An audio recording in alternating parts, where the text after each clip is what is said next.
you struggle with OCD, then you will no doubt understand the challenge of trying to break free from the endless looping of thoughts that OCD causes. In this video, I'm going to talk to you a little bit about how to stop those endless OCD thought loops and give you some ideas a little bit about what kind of things maintain them and how we can work with them using cognitive behavioural therapy.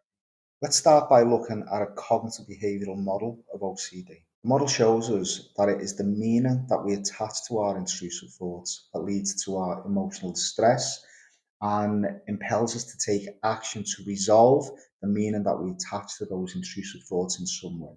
And we know this because a lot of studies show that intrusive thoughts are commonplace across the population in people who both go on to develop obsessive compulsive disorder and those that don't. People with OCD will often overestimate the significance of an intrusive thought and confuse the thought as though it is something real or is likely to happen rather than just it being just a thought or another just mental event. So, if the meaning that we give to our intrusive thought is that it is something bad and that we are responsible for having to do something about it, then this leads to all sorts of the compulsions and changes in our behaviour that basically make OCD look the way it does. This is where the compulsions come in, and we can break these compulsions down into what we call overt compulsions and covert compulsions. Overt compulsions are the kind of things that are visible and observable. So, for instance, this could be things like flicking light switches, visually checking things, counting, checking the gas is off, all of that kind of stuff. 1, 2, 3. 1, 2, 3. 1, 2, 3. 1, 2. Mrs. Kelly, Yes? why are you doing everything in threes? Oh, so Charlie doesn't die. Covert compulsions are the things that go on in our heads. So this could be things like neutralizing, mental reassurance, trying to push a thought away, reciting some kind of narrative to make sure that it cancels out the bad thought. It could be revisiting memory, mental argument, things like that. And these covert compulsions are essentially the things that we're talking about when we're talking about thought loops. Based on this understanding, we can then start to think a little bit about whether our thought loop compulsions, these covert compulsions, are actually doing the thing that we think they are doing, or whether they are contributing to maintenance of our OCD problem and our emotional distress. Based on this, we can start to understand that our thought loops are used as a strategy to deal with what we interpret our intrusive thoughts to be about. However, because the intrusive thoughts are simply just thoughts, the fact that we're responding to these thoughts with these thought loop compulsions means that we are treating these intrusive thoughts in a totally different way to how we treat our other more neutral thoughts. And this contributes to maintenance of that negative meaning of that we are attributing to them.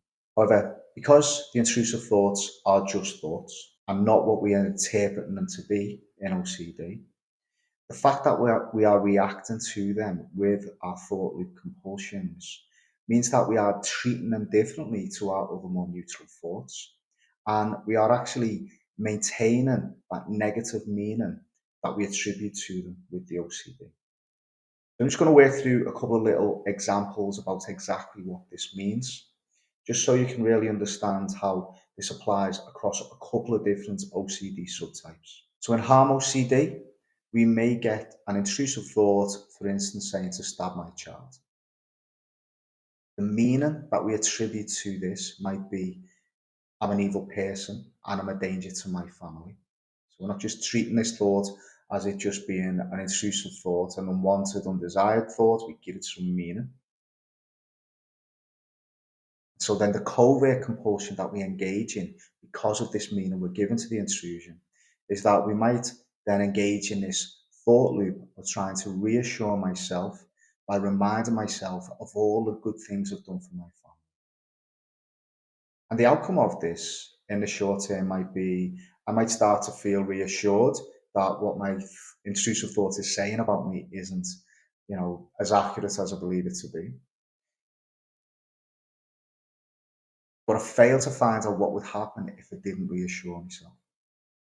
So that negative belief, that negative appraisal doesn't change. I'm still treating that intrusive thought as though it's something here that presents a particular risk to me or my family, and therefore I start to use that mental reassurance every single time that thought comes up. I get a little bit of relief from it because eventually I'll reassure myself enough that actually I'm not that bad person, I'm not that murderer. But what it means is it contributes to maintenance of my belief in that thought. I'm treating that thought as though it might just at some level say something bad about me, that I am capable of doing something bad. So the thought loop gets maintained because it doesn't modify or change anything about that meaning. I'm not treating that thought as just a thought, I'm treating that thought as a potential threat to myself. Here's an example from contamination-based OCD. So I might have an intrusive thought about making, say, my parents sick. And I'll have that thought pop into my head, and then I'll have this image there of something catastrophic perhaps happening to my parents or family members, and I'm the person who's totally responsible for it because I didn't wash my hand that fourth, fifth, sixth time. So I might then engage in that covert thought loop compulsion by trying to neutralize that negative thought by saying the words parents are safe, parents are safe, parents are safe, parents are safe, until I start to feel reassured. Until I start to feel as though the negative thought in some way is being cancelled out. And again, this comes with an undesired outcome. So even though again I will experience short-term relief, I'm still kind of entertaining the fact that there is some elevated risk there of passing on contamination to loved ones and the catastrophic situation again. And the consequence of this means that that thought loop compulsion will get used again and again and again as the strategy to deal with these particular intrusions. Because if I don't do this and then people do get unwell, then that means that it's my fault, and therefore I contribute to the maintenance of that negative appraisal. Yeah? So I need to do everything within my power, both in the external world and in my head, to mitigate the possibility of that intrusive thought coming true. And it comes all the way down to neutralizing that negative thought, both as a way of regulating the anxiety and the distress caused by it, but also a way of kind of mitigating the consequence or the possibility of that intrusive thought coming true. And here's an example with scrupulosity OCD. So scrupulosity OCD is where we will become overly obsessed with the possibility that we are transgressing in terms of our religious beliefs or morality or our kind of more spiritual beliefs. So a common intrusive thought that people might experience in scrupulosity OCD, they might have an expletive pop into their head and relating to some form of deity that they, the fact that we'll have that intrusive thought, people might then interpret it as being evidence that they are in some way a sinner. And as a consequence, that activates a threat response and again leads them to start to use some of those covert thought loop based compulsions. One example can be excessive mental praying, so seeking forgiveness every single time an intrusive thought like that pops in. Okay? Now, whereas obviously praying serves a function in certain contexts, when it is used excessively in response to a mental event, it contributes to the idea there that if I don't pray, if I don't keep praying in response to these intrusions, then that must mean that maybe I am a sinner, and maybe that means there that God is going to be unhappy with me. So the praying becomes excessive, it becomes persistent, it becomes constant, and it gets reinforced again through the fact that it might just give us this little bit of reassurance, a feeling of relief a little bit, but it also gets reinforced as the go-to behavior that we will consistently use in response to these intrusive thoughts. So again, we've got the development of another covert thought loop compulsion that we're engaging in consistently in response to these intrusive thoughts. And lastly, I'm going to look at the example of false memory OCD. So false memory OCD is where we typically, the main kind of thought loops that people engage in is revisiting memory. Yeah, kind of always going back and revisiting memory just to see if the feared consequence actually did occur. Okay? So example, in terms of false memory OCD, somebody might have an intrusive thought, did I just run over somebody in so even though they haven't got any clear memory of having run over anybody in the car, any clear recollection of it whatsoever, any evidence for it.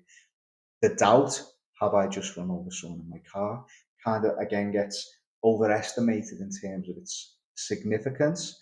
And they might have the thought, the meaning they attribute to it would be something like, I'm a danger on the roads, I'm a bad person, I need to do everything in my power to make sure that that event didn't actually occur. So the meaning they attribute to that doubt then leads to, again, emotional distress. They don't want to be running over people. But then it kicks off that thought loop compulsion where they always revisit memory.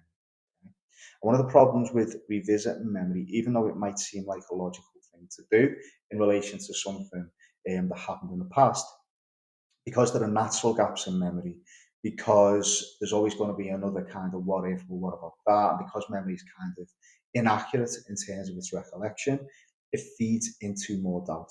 Okay, so they're never getting the answer that they want. The very fact that there wasn't anything there in the first place, typically, people aren't commonly running over people in their car. The very fact that that information isn't there is kind of influences the idea that they need to keep revisiting memory just to find out and just see if they can really work out what's happening in that little snippet of memory that they actually don't seem to be able to recall at that point in time. So the thought loop gets maintained, and therefore, again, it carries on going, and they never get to kind of reappraise the possibility that, nothing did happen, it's just an intrusive thought, that they're not a bad person, etc., not a bad driver. And the thought loop just kind of contributes to the maintenance of the negative appraisal that they give to the intrusion itself. So in these examples, we can see that we engage in the different types of thought looping in response to the meaning that we give our intrusions. We can also see that there are two unintended consequences to emerge from the use of them. The first is that they give us very short-term relief from our emotional distress. So what this means is, because they are giving us that short-term relief, the use of the thought loop then becomes a form of what we call emotion regulation. So we use it because it gives us a very, very short-term bit of relief from the emotional distress caused by the meaning that we give our intrusive thought. And the second consequence is that the thought loops don't satisfy their expected function. They maintain the misinterpretation of the intrusive thought because we never ever get to find out what would happen if we didn't use that particular thought loop compulsion. Literally, they keep the meaning going. We never get to find out that our intrusions are not a reflection of our character and don't have an impact upon ourselves, the world, other people, and that we haven't got responsibility for totally getting rid of these intrusive thoughts. These intrusions are just thoughts, but the thought loop just maintains the idea that these intrusions actually are something more than what they really are. The understanding that we fall into using thought loop compulsions as a strategy to deal with the meaning that we give to our intrusive thoughts is an important one, because it actually highlights the fact that these are behaviours that we use to satisfy a particular function. And if they are behaviours, then that means that we can actually start to make a decision there to take our foot off the gas a little bit in terms of how we use them in response to certain intrusive thoughts. There's actually a little bit of choice there as to whether we choose to use this thought loop compulsion in response to our intrusions. And if we can highlight the fact that there is that little bit of a window of choice there as to whether we use the compulsion or not, then we're already halfway to kind of making a decision to stop using them in response to certain intrusions. So if we develop this notion that we are using these thought loop compulsions because they satisfy a particular purpose, we can also then test out what happens when we start not using them in response to an intrusion. Now, of course, this is easier said than done for a lot of people, and there are lots of reasons why people struggle to stop using thought loop compulsions based upon certain beliefs about what would happen if they made the decision to stop using them. So this is a list of common beliefs, common predictions, and assumptions that people have about what would happen if they stopped using these thought loop compulsions as a way of dealing with their intrusions. So if I didn't try to reassure myself, then my anxiety would just keep going. If I didn't revisit my memory, then I would never be certain that I didn't do the bad thing, and there would be a real world consequence. So, for instance, if I don't invest a lot of time and effort revisiting whether or not I ran that person over, then I run the risk and I'd have to tolerate the uncertainty of the police knocking on my door one day, for instance. And also, if I didn't work out why I have these thoughts, then that would mean I'm okay with them. And that would mean that I am actually a bad person, a murderer, etc. If I didn't pray in response to an intrusion, then God would be unhappy with me, and then I would be a sinner. And if I didn't neutralize the thoughts, then harm would fall upon my loved ones. So in overcoming these particular beliefs and testing these out, we're able to see exactly what happens when we do make that decision there to, again, do a little bit of exposure, activate some of these intrusions, and test out what happens if we do pull back on using some of those thought loop compulsions. I appreciate this is easier said than done, which is why it's always really important to do it with an appropriately qualified cognitive behavioural therapist. Who'll be able to kind of guide you through the process, give you the kind of resources that you need to feel certain that actually when we do these little tests, when we test out what happens when we drop these thought loop compulsions in response to these beliefs, that actually things are going to go in a favourable way for us. It literally means that we're getting into this habit there in the therapy of reality testing some of these beliefs which contribute to the maintenance and use of these thought loop compulsions.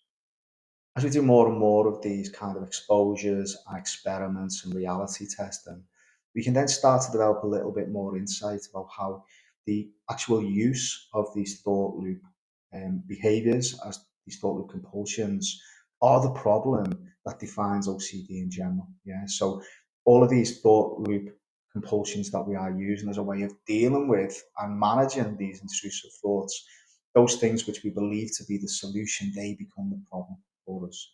And it is as soon as we start kind of reality test and understanding that these things just contribute to the maintenance of the issue, then we can start to really reduce our distress, our emotional distress that we experience with OCD, and start to feel a little bit better. And that's where we start to get the recovery from OCD.